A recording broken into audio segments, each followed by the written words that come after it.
The true definition of a saviour bird. Not the bird you wanted, but it's definitely the bird you needed. I don't know why I have these ideas of coming out bird watching during a heat wave, but as I got into the car, it was showing 40 degrees. Obviously it isn't 40. I think it's about 37 though. And that could pose a problem. But today I'm looking for one species, and hopefully one species only. It's a bird that is acrobatic. And when I say acrobatic, it will take insects out of the air and eat them on the wing. That is the hobby. Hobby's been spotted here recently, purely because we've got big meadows like this. We've got some water behind us over here, and that means there's a lot of insects. And during a heat wave and a very hot summer, insects are hard to come by. So let's go and find it. So I've set myself down in this huge hide, which I've got it all to myself. But what I've got here is a viewing point to that side of the reserve and a viewing point to this side of the reserve. I'm hoping that with all the water here and all the reeds, there should be a good amount of dragonflies, which happen to be a major food source for the hobby. And that could bring them in. That'd be absolutely fantastic. Could be a long wait though, because it's ridiculously hot. But I just want to make sure I got the right chance. I know they're crepuscular, so dawn and dusk is your best time, but I think in these conditions, just sitting down and just relaxing isn't always the worst thing to do.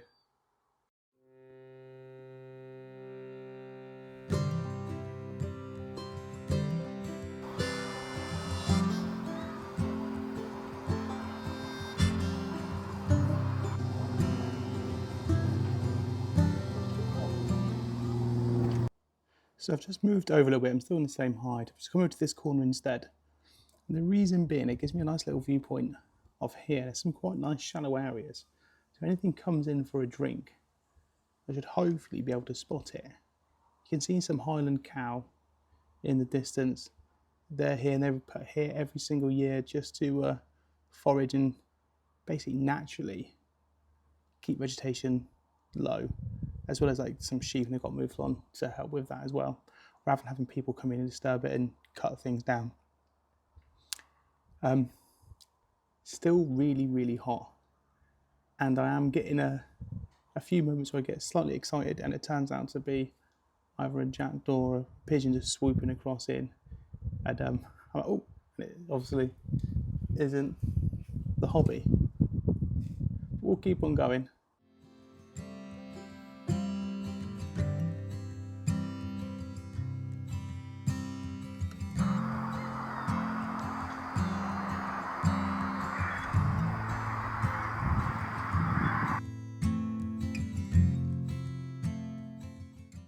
So I was just doing some research on hobbies, and I come across this fact. I just want to share it with you because I think it's really cool.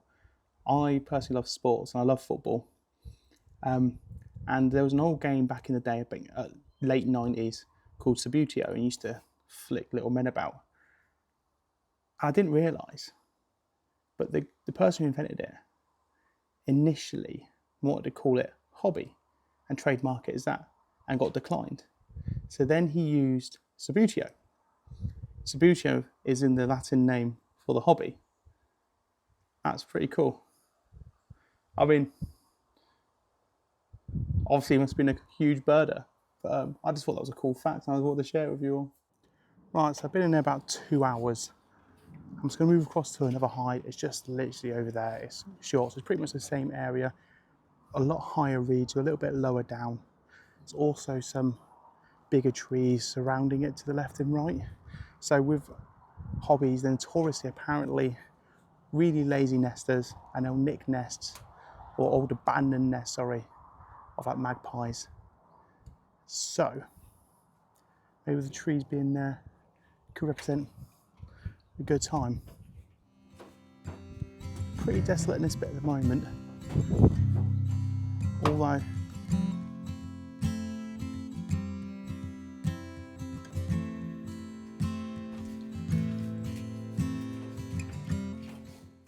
definitely a little bit more cosier and smaller than the other hide. But as you can see, this is what I mean about the reeds. Quite high up, I can already see some dragonflies here. So there's definitely a food source and a lot of tree coverage. Could hopefully give us a good chance.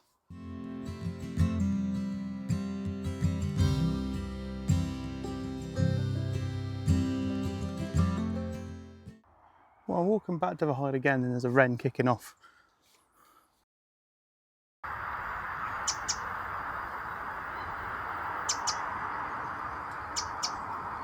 Didn't like me being here one bit. So I've come back to this hide and tell you what, there ain't no party like a jackdaw party. Jackdaws absolutely everywhere. Gorgeous looking birds. Starting to see that the grey nape really just spot out our smallest corvid. But equally, a lot of other things probably don't want to land here. Sorry if I look all hot and sweaty, but I am super excited right now. There's a tree in a distance over there, and it's sort of like the saviour bird, I want to say. I see all the jackdaws, last time I saw you, all the jackdaws there. All of a sudden, they went flying off. Next thing, a buzzard comes in, and the buzzard's been hanging around for a bit. I've had the buzzard on the ground, buzzard in flight. I'm pretty happy. I wasn't sure at first if it was going to be a marsh harrier coming in, because there's a marsh harrier here. But I've not had a buzzard properly like this in a long while, so I'm really, really happy.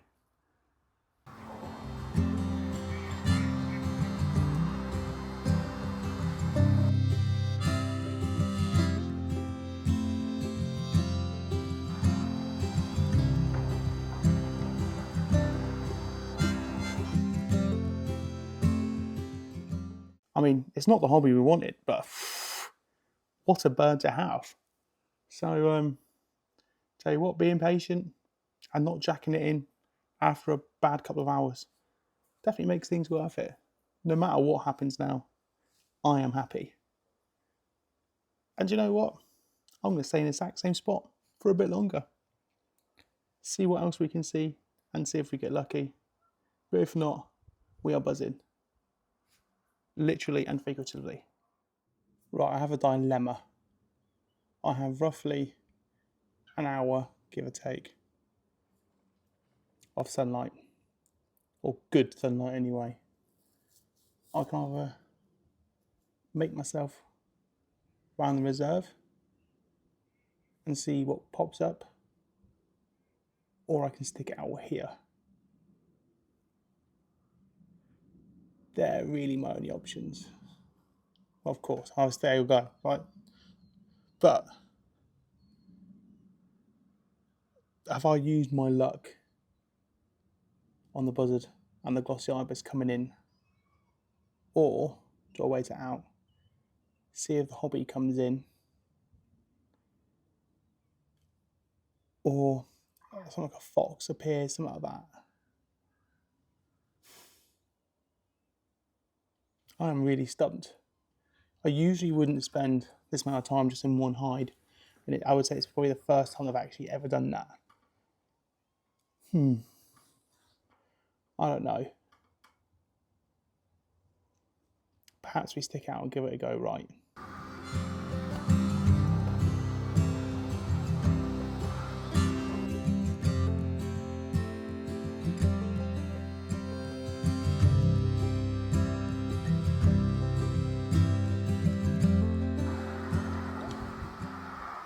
I mean, it was definitely worth staying just to capture that red kite at the end. I know I saw a red kite earlier on, but to see it land, obviously it got mobbed then by some magpies, but definitely made it worthwhile. We unfortunately didn't get the hobby that we wanted, but that's okay. We don't always come out and get the birds that we want. And this is the reality of birding, and the reality of birding on YouTube, is that we can't always show successes because they don't always happen. This has been about 5.5 hours out now, and it's okay. Saw some cool stuff, had a breakdown in the middle where I thought, this is completely not going my way, I need to go home. glad I stuck it out. Anyway, if you're still here, thank you so much for watching. You have no idea how much it means for me that you're still here and chilling with me. Anyway, drop the video a like, do subscribe if you're new, and drop a comment. Let me know what your favourite bird you've seen today is. I'll see you in the next one.